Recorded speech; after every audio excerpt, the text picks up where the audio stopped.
नमस्कार, स्वागत है आप सभी का एक बार फिर आपके अपने YouTube channel Mahendra express news 24 में। दोस्तों, काफ़ी लंबे समय से हम बीसी सखी की कोई भी अपडेट आपको नहीं दे पा रहे थे और उसकी एक वजह थी, जो IPL स्टार्ट हुआ था उसके बाद हमने बीसी सखी के टॉपिक को थोड़ा सा क्लोज़ कर दिया था।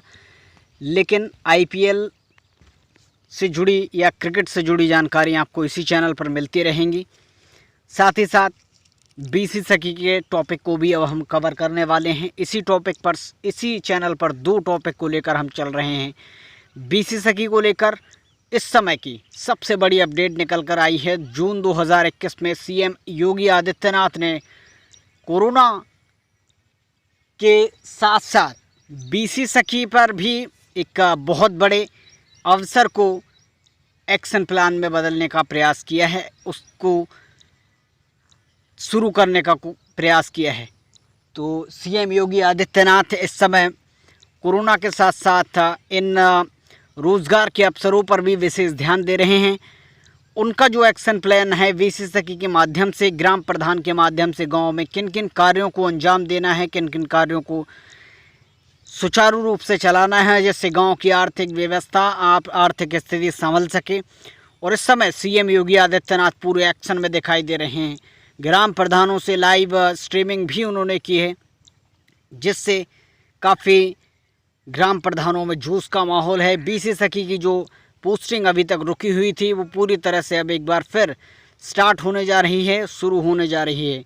और गांव में कौन कौन से और बड़े रोजगार के अवसर निकल रहे हैं, CM योगी आदित्यनाथ की एक रिपोर्ट हम आपको दिखाते हैं, जिसमें उनकी ज़ुबानी किस तरह से उन्होंने गाँव के ग्राम प्रधान और बीसी सखी के माध्यम से जो रोजगार के अवसर पैदा होंगे उसके बारे में बताया है।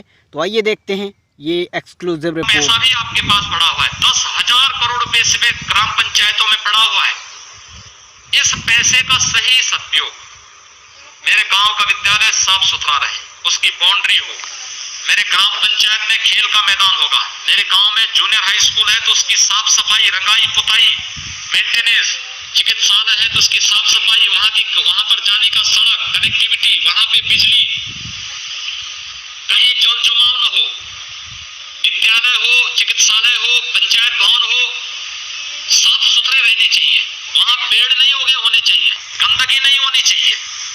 जब गंदगी होती है, पेड़ उगे रहते हैं तो लोग उसके बारे में गलत धारणा बनाते हैं और हम लोगों को ये चीजें कतई नहीं होनी देनी है। इन चीजों को हम लोगों को वहां पे लोगों को बताना पड़ेगा। मेरी आप सबसे एक और अपील है कि हम अपने ग्राम पंचायत के अंदर, यद्यपि हर ग्राम पंचायत में ग्राम सचिवालय यानी पंचायत भवन बनाए जा रहे हैं, उसको ग्राम सचिवालय के रूप में विकसित करिए। जहां पर कार्य चल रहे हैं, तेजी के साथ उस कार्य को संपन्न करवा करके ग्राम सचिवालय का निर्माण समय से करते हुए हम एक व्यवस्था सुनिश्चित करें कि ग्राम सचिवालय का कार्य समय सीमा के अंदर पूरा होने और उस कार्य को पूरा करने के साथ ही वहां पे कंप्यूटर लगाना, इंटरनेट का कनेक्शन देना, गांव के कुछ युवाओं को उसके साथ ट्रेनिंग दे देना, जो गांव के लोगों को ही कॉमन सर्विस की सुविधा वहां पर उपलब्ध करवा सके। बैंकिंग कॉरेस्पॉन्डेंट सखी ग्राम पंचायतों में भर्ती हुई होंगी या हो रही होंगी, उनको वहां पे बैठने की व्यवस्था करना। बहुत सारी गतिविधियां आप एक जगह से संचालित कर सकते हैं। गांव में पब्लिक एड्रेस सिस्टम के माध्यम से कोरोना के बारे में, मस्तिष्क ज्वर के बारे में, दिमागी बुखार के बारे में, मलेरिया के बारे में, अन्य कार्यों के बारे में भी 3-4 बार जानकारी दे सकते हैं।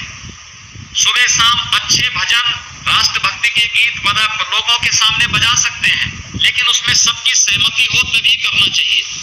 इन चीजों को अगर आप व्यापक प्रचार प्रसार करेंगे तो गांव में आप देखना कि गांव आपका शहर से अच्छा हो जाएगा। कोरोना के कारण लोगों के रोजगार पर कुछ असर पड़ा है और इसीलिए केंद्र और प्रदेश सरकार ने कुछ तय किया। जैसे केंद्र सरकार ने गरीब कल्याण पैकेज के अंतर्गत मई और जून का निःशुल्क खाद्यान्न हर नागरिक को देने की व्यवस्था की। मई का खाद्यान्न वितरित लगभग हो चुका है, एक आध दिन में सभी को मिल जाएगा। जून महीने में भी 15 जून के बाद फिर से प्रधानमंत्री गरीब कल्याण पैकेज का खाद्यान्न मिलेगा। राज्य सरकार की तरफ से मई, जून, जुलाई, अगस्त ये 3 महीने का निःशुल्क खाद्यान्न हर एक नागरिक को मिलना है, हर जरूरतमंद को मिलना चाहिए और वो सरकार देने जा रही है। हमारा प्रयास हो कि कोटे की दुकान में हर जरूरतमंद को उसके लिए स्वीकृत और अनुमन्य खाद्यान्न जरूर मिले, उसमें घटतोली न हो। अगर हम ये काम अपने गांव में बिना भेदभाव के करते, याद रखना अब आप ग्राम प्रधान बन चुके हैं, अब आपकी कोई पार्टीबाजी नहीं, जिसने वोट दिया वह भी, जिसने नहीं दिया वह भी आपका अपना है। ये समय है जब आप लोगों की सेवा करके लोगों का दिल जीत सकते हैं। ठीक है, जो लोग आपका समर्थन किए होंगे उन लोगों के साथ आपकी सहानुभूति होगी, लेकिन कार्य पात्रता का जब मामला आएगा तो हम किसी के साथ कोई भेदभाव नहीं करेंगे। किसी का शौचालय, किसी का मकान, प्रधानमंत्री आवास योजना में, मुख्यमंत्री आवास योजना में मकान उपलब्ध करवाने की व्यवस्था, किसी गरीब को पेंशन देने की व्यवस्था, किसी विधवा को पेंशन देने की व्यवस्था, या फिर कोई गरीब है, बीमार है, कोई व्यवस्था नहीं, आयुष्मान भारत का कार्ड उसका बनवाइए, 5 लाख रुपए की स्वास्थ्य सुविधा उसको मिल सकती है, प्रधानमंत्री जी ने पहले से ही उपलब्ध करवाया है।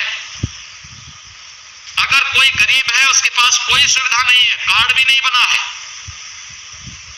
बीमार है, कोई आय का स्रोत नहीं, हम ग्राम प्रधान निधि से उसको 2000 रुपए पहले से है। अगर किसी की दुखद मौत हुई है, निराश्रित है, कोई देखभाल करने वाला नहीं, या परिवार की आय नहीं कि वो अंतिम संस्कार कर सके, 5000 रुपए तक की सहायता आप ग्राम प्रधान निधि से उसको कर सकते हैं। ये इतने अधिकार आप लोगों के पास हैं, अपने इस अधिकार का हमें सदुपयोग करना चाहिए, लेकिन पात्रता का ध्यान रखते हुए। अगर हम इस कार्य को करेंगे, आप देखना आपकी लोकप्रियता उसी प्रकार से आगे बढ़ेगी जैसे शिवचरण जी ने लखीमपुर खीरी में निर्विरोध प्रधान बनकर के वहां पर उन्होंने एक नया कीर्तिमान स्थापित, 4थी बार ग्राम प्रधान बने। ऐसे ही आप सभी के साथ भी जुड़ेगा और हमें उस दिशा में बेहतर प्रयास करने होंगे। कोरोना कालखंड में सावधानी और अपील करूंगा कि लोगों को बोले कि वे टेस्ट करने से न भागे। दूसरा, हम कॉमन सर्विस सेंटर जो गांव का है उसको आप तैयार करवा दीजिए, सरकार उसमें सहयोग कर रही है। कॉमन सर्विस सेंटर में मेरी आप सबसे अपील है कि रजिस्ट्रेशन की व्यवस्था कराएं वैक्सीन लगाने के लिए, क्योंकि अब हम लोग गांव के ही पंचायत भवन में भी वैक्सीन के सेंटर लेके जा रहे हैं।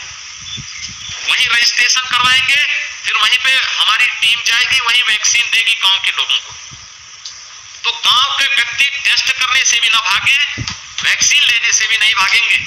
तो आप देखना, कोरोना से सुरक्षा का ये कवच प्रधानमंत्री जी ने दिया है, 2 वैक्सीन अब तक लग रही है, आने वाले समय में तमाम अन्य नई वैक्सीन भी आने वाली है। ये हर एक व्यक्ति को सुरक्षा दे देगा। कोरोना फिर कुछ नहीं बिगाड़ पाएगा, बशर्ते हम स्वयं उसके प्रति सतर्क हो जाए।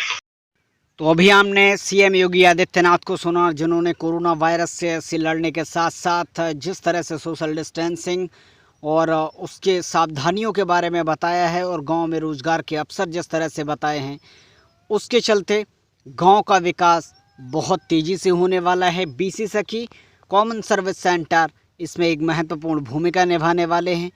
सामुदायिक शौचालय, इसके अलावा और भी ऐसे जो स्कूलों में साफ़ सफाई का अभियान जो है उसके बारे में सीएम योगी आदित्यनाथ ने ये पूरी तरह से ब्यौरा दिया है। और वैक्सीनेशन के बारे में विशेष जोर दिया जा रहा है, खासकर गांव में ही सचिवालय बनाने का जो प्रयास है वो किया जा रहा है। योगी आदित्यनाथ के इस एक्शन प्लान के बाद कोरोना को भारत हराएगा और कोरोना से जीतेगा।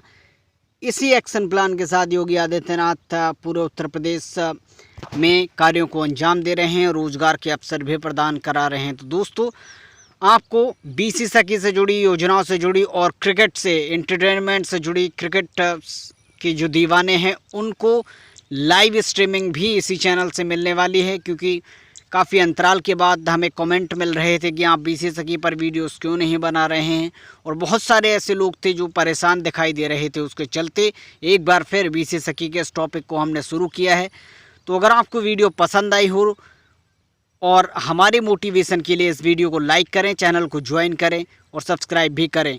इस वीडियो में इतना ही दोस्तों, नमस्कार, bye bye and take care.